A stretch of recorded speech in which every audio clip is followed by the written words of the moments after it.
नमस्कार दोस्तों, स्वागत है आप सभी का आपके अपने YouTube channel Shyam class study में। साथियों, आज की इस वीडियो में यूपी पुलिस परीक्षा 2023 में पूछे जाने वाले हिंदी के 37 अति महत्वपूर्ण प्रश्नों का प्रैक्टिस सेट लेकर के आया हूँ। साथियों, अगर आप लोग यूपी पुलिस परीक्षा 2023 में सफलता हासिल करना चाहते हो तो आप लोगों को लगातार प्रैक्टिस सेट करने होंगे हमारे YouTube चैनल पर, क्योंकि आपको हमारे YouTube चैनल पर जितने भी प्रैक्टिस सेट कराए जा रहे हैं वो एग्जाम ओरिएंटेड कराए जा रहे हैं और ये सारे प्रश्न यूपी पुलिस परीक्षा 2023 में आपको देखने को मिल सकते हैं। तो आज के प्रैक्टिस सेट को पूरा करिए। आज के इस प्रैक्टिस सेट में 37 में से कम 30 प्रश्न करना अनिवार्य है। अगर आप इससे कम स्कोर कर पा रहे हैं तो अभी आपकी तैयारी ठीक नहीं चली, अभी आपको बहुत ज़्यादा मेहनत करने की ज़रूरत है। तो प्यारे साथियों, अगर आपको ये प्रैक्टिस सेट पसंद आए तो वीडियो को आप लाइक कर देना। चैनल को आपने अभी तक सब्सक्राइब नहीं किया होगा, ये मुझे पता है, तो चैनल को आप जरूर सब्सक्राइब कर लीजिएगा। प्यारे साथियों, अपना प्यार बनाए रखिएगा। आपके बिना प्यार और सपोर्ट के हमारा चैनल आगे नहीं बढ़ सकता है। आप ऐसे ही सपोर्ट बनाते रहिएगा और चैनल को ज़्यादा से ज़्यादा सब्सक्राइब और शेयर कराते रहिएगा अपने सभी भाइयों बहनों से। अगर आपको ये प्रैक्टिस सेट पसंद आए तो वीडियो को आप लाइक कर देना और प्रैक्टिस सेट को आप अपने सभी दोस्तों के पास जरूर शेयर करना जो भी यूपी पुलिस परीक्षा 2023 की तैयारी कर रहा है और हिंदी में 37 में से 37 प्रश्न लाने की कोशिश कर रहा है। तो इन्हीं सब बातों को ध्यान में रखते हुए शुरू करते हैं आज का अपना हिंदी के 37 अति महत्वपूर्ण प्रश्नों का ये प्रैक्टिस सेट।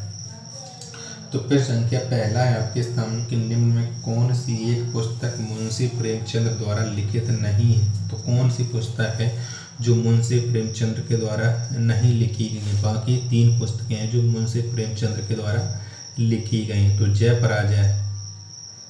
पराजय ये मुंशी प्रेमचंद के द्वारा लिखी नहीं गई है। तो एक का राइट आंसर हो जाएगा ऑप्शन नंबर बी। प्रश्न दूसरा है आपके सामने कि अंधेर नगरी का अर्थ है। तो कौन सा है अंधेर नगरी का अर्थ, ये आपको बताना है। तो अंधेर नगरी का अर्थ होता है अन्याय की जगह। क्या? अन्याय की जगह अंधेर नगरी का अर्थ होता है। तो 2 का जो राइट आंसर होगा वो हो जाएगा ऑप्शन नंबर डी। प्रश्न संख्या 3 है आपके सामने कि हम दोनों शांतिपूर्वक पढ़ते हैं। इस वाक्य में पूर्वक शब्द कौन सा संबंध बोधक है। तो ये कौन सा संबंध बोधक है? पूर्वक। तो ये है एक मौलिक। क्या? ये एक मौलिक है। तो 3 का राइट आंसर हो जाएगा ऑप्शन नंबर सी। प्रश्न संख्या 4 है आपके सामने कि जो सर्वनाम संज्ञा शब्दों के मेल से बनते हैं उन्हें कहते हैं। तो उन्हें हम क्या कहते हैं? तो जो सर्वनाम संज्ञा शब्दों के मेल से बनते हैं उन्हें हम कहते हैं संयुक्त सर्वनाम। क्या कहते हैं? संयुक्त सर्वनाम। तो 4 का जो राइट आंसर होगा वो हो जाएगा ऑप्शन नंबर सी। प्रश्न संख्या 5 है आपके सामने कि वाक्य में प्रयुक्त शब्दों में परस्पर सामंजस्य को कहते हैं। तो क्या कहते हैं? परस्पर सामंजस्य को। तो इसे हम कहते हैं अन्वय। अन्वय कहते हैं। तो 5 का जो राइट आंसर बनेगा वो हो जाएगा ऑप्शन नंबर बी। प्रश्न संख्या 6 आपके सामने कुल कूल शब्द युग्म के सही अर्थ भेद का चयन करें। तो इसका सही अर्थ क्या हो जाएगा वो बताइएगा। तो आगे वाले जो कुल, इस कुल का अर्थ होता है वंश और इस कूल का अर्थ होता है किनारा। तो वंश किनारा ऑप्शन नंबर बी इसका राइट आंसर हो जाएगा। प्रश्न 7 है आपके सामने कि हेम तरंगिणी किसका काव्य संग्रह है। तो ये किसका काव्य संग्रह है? हेम तरंगिणी। तो ये है माखनलाल चतुर्वेदी का। किसका?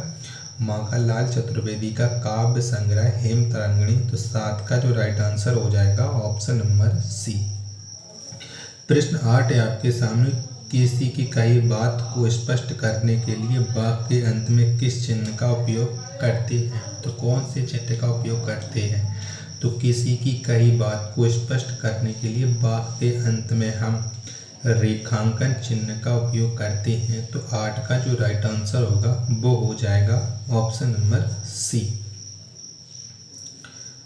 प्रश्न 9 है आपके सामने कि उस विकल्प का चयन करें जो दिए गए शब्दों में तद्भव है। तो इनमें से कौन सा तद्भव शब्द है वो आपको बताना है। तो अटारी एक तद्भव शब्द है। तो 9 का राइट आंसर हो जाएगा ऑप्शन नंबर ए। प्रश्न 10 है आपके सामने कि जयशंकर प्रसाद जी की पहली कहानी कौन सी है। तो कौन सी है? तो जयशंकर प्रसाद जी की जो पहली कहानी है वो है ग्राम। कौन सी है? ग्राम है। तो 10 का जो राइट आंसर हो जाएगा ऑप्शन नंबर सी। प्रश्न 11 है आपके सामने कि वर्णमाला में स्पर्श व्यंजनों की संख्या कितनी है। तो कितनी है वर्णमाला में स्पर्श व्यंजन? तो 25। कितने हैं? 25 हैं वर्णमाला में स्पर्श व्यंजन। तो 11 का जो राइट आंसर होगा ऑप्शन नंबर ए। प्रश्न 12 है आपके सामने कि स्वर ए आई का उच्चारण स्थल कौन सा है। तो कौन सा है ए आई का उच्चारण स्थान? तो कंठ तालब है। कौन सा? कंठ तालब, ये ए आई का उच्चारण स्थान है। तो 12 का जो राइट आंसर होगा वो हो जाएगा ऑप्शन नंबर सी। प्रश्न 13 है आपके सामने कौन सा शब्द ऐहिक का विलोम है। तो कौन सा हो जाएगा ऐहिक का विलोम शब्द? तो ऐहिक का विलोम शब्द होता है पारलौकिक। कौन सा होता है? पारलौकिक होता है ऐहिक का विलोम शब्द। तो 13 का राइट आंसर हो जाएगा ऑप्शन नंबर सी। प्रश्न 14 आपके सामने की पुस्तक बाजार में महंगी थी इसलिए पुस्तकालय से ले ली। वाक्य का सही विकल्प चुना, यानी इसमें कौन सा वाक्य है। तो कौन सा वाक्य? तो ये है एक मिश्र वाक्य, क्योंकि यहाँ पर 2 वाक्यों को आपस में जोड़ा गया है। तो 14 का राइट आंसर हो जाएगा ऑप्शन नंबर सी। प्रश्न 15 आपके सामने कि वाक्य में उचित विराम चिन्ह लगाएं। उसने MA B.Ed पास किया है। तो कौन सा विराम चिन्ह यहाँ पर प्रयुक्त होगा, यानी कौन सा विकल्प उसका सही राइट आंसर हो जाएगा। प्रश्न नंबर 15 का राइट आंसर बताइएगा। तो इसमें MA B.Ed, ये जो बी में लिखा है ये सही विराम चिन्ह लगा है, तो बी इसका राइट आंसर हो जाएगा। प्रश्न 19 है आपके सामने आधुनिक आर्य भाषा का काल कब से कब तक का है। तो कब से कब तक का है आधुनिक आर्य भाषा का काल? तो ये 1000 ईस्वी से अब तक। तो 19 का जो राइट आंसर होगा ऑप्शन नंबर डी। प्रश्न 20 है आपके सामने कि घी खिचड़ी होना इस कहावत का अर्थ है। तो क्या है इस कहावत का अर्थ? घी खिचड़ी होना। तो खूब घुलना मिलना, ये घी खिचड़ी होना कहावत का अर्थ है। तो 20 का जो राइट आंसर होगा ऑप्शन नंबर सी। प्रश्न 21 है आपके सामने कि निम्न में कौन सा वर्ण स्वर है। तो इनमें से कौन सा वर्ण स्वर है वो बताइएगा। तो आय, कौन सा आय ये वर्ण स्वर है। तो 21 का जो राइट आंसर होगा ऑप्शन नंबर ए। प्रश्न 22 है आपके सामने कि निम्न में कौन विराम चिन्ह का प्रकार नहीं है। तो इनमें से कौन सा है जो विराम चिन्ह का प्रकार नहीं है। तो 22 का राइट आंसर बताइएगा। उपदेशक, कौन सा? उपदेशक, ये विराम चिन्ह का प्रकार नहीं है। तो 22 का जो राइट आंसर होगा वो हो जाएगा ऑप्शन नंबर सी। प्रश्न 23 है आपके सामने कि जो शब्द किसी दूसरी भाषा से स्वीकार कर लिए गए हैं उन शब्दों को क्या कहते हैं। तो उन्हें हम क्या कहते हैं। तो जो शब्द दूसरी भाषा से स्वीकार कर लिए गए उन शब्दों को हम आगत कहते हैं। क्या कहते हैं? आगत कहते हैं। तो 23 का जो राइट आंसर होगा वो हो जाएगा ऑप्शन नंबर सी। प्रश्न संख्या 24 है आपके सामने कि प्रत्याशा शब्द में उपसर्ग है। तो कौन सा उपसर्ग है प्रत्याशा शब्द में? तो इसमें जो उपसर्ग होगा प्रत्याशा में वो होगा प्रति। कौन सा होगा? प्रति। तो 24 का राइट आंसर हो जाएगा ऑप्शन नंबर सी। प्रश्न संख्या 25 है आपके सामने कि कौन सा शब्द स्त्रीलिंग है। तो बताइएगा इनमें से कौन सा शब्द है जो स्त्रीलिंग है। मैं आपको हर बार बताती हूँ कि अगर आपको स्त्रीलिंग और पुल्लिंग की पहचान करना है तो अच्छा और अच्छी लगाने से आप स्त्रीलिंग और पुल्लिंग की पहचान कर सकते हैं। तो अच्छी परिषद, ये एक पुल्लिंग स्त्रीलिंग शब्द है। तो 25 का राइट आंसर हो जाएगा ऑप्शन नंबर डी। प्रश्न 26 है आपके सामने कि काम का नाम बताने वाले शब्द को क्या कहते हैं। तो क्या कहते हैं। तो काम का नाम बताने वाले शब्द को हम कहते हैं क्रिया। क्या कहते हैं? क्रिया कहते हैं। तो 26 का जो राइट आंसर होगा ऑप्शन नंबर सी। प्रश्न 27 है आपके सामने कि आज धन डॉट डॉट कोई नहीं पूछता, रिक्त स्थान भरो। तो कौन सा रिक्त स्थान यहाँ पर सही अर्थ आएगा? तो आज धन के बिना कोई नहीं पूछता, तो 27 का जो राइट आंसर होगा ऑप्शन नंबर ए। प्रश्न 28 है आपके सामने कि हंस का पर्यायवाची नहीं है, तो इनमें से कौन सा है जो हंस का पर्यायवाची नहीं है? तो कलकंठ, मराल, मनसौख ये हंस के पर्यायवाची हैं, जबकि ये हंस का पर्यायवाची नहीं है। तो 28 का जो राइट आंसर होगा वो हो जाएगा ऑप्शन नंबर डी। प्रश्न 29 है आपके सामने कि शेर का पर्यायवाची है, तो इनमें से कौन सा है शेर का पर्यायवाची? तो कौन सा है? तो सारंग ये शेर का पर्यायवाची है। तो 29 का राइट आंसर हो जाएगा ऑप्शन नंबर बी।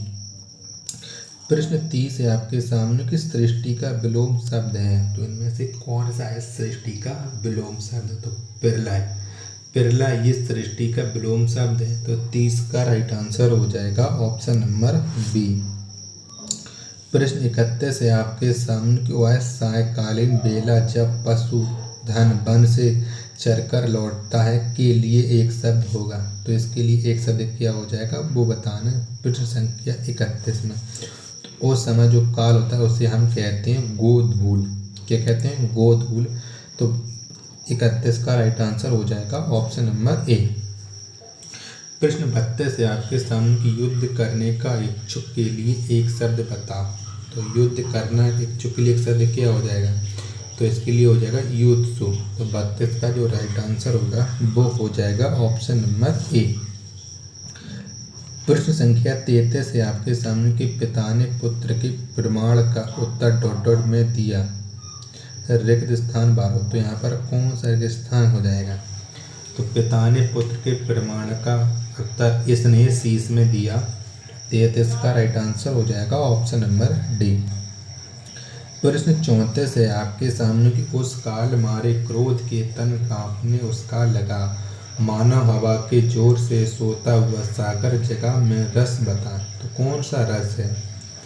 तो इसमें रस है और रौद्र रस, क्योंकि यहाँ पर दिखाया जा रहा है गुस्सा आ रही है। तो फिर संख्या 34 का राइट आंसर हो जाएगा ऑप्शन नंबर सी। प्रश्न संख्या 35 है आपके सामने कि तुलसीदास ने कहा है कि विनाश काल में मनुष्य की बुद्धि नष्ट हो जाती है, बाप को पहचाने। तो ये कौन सा बाप है वो आपको बताना है।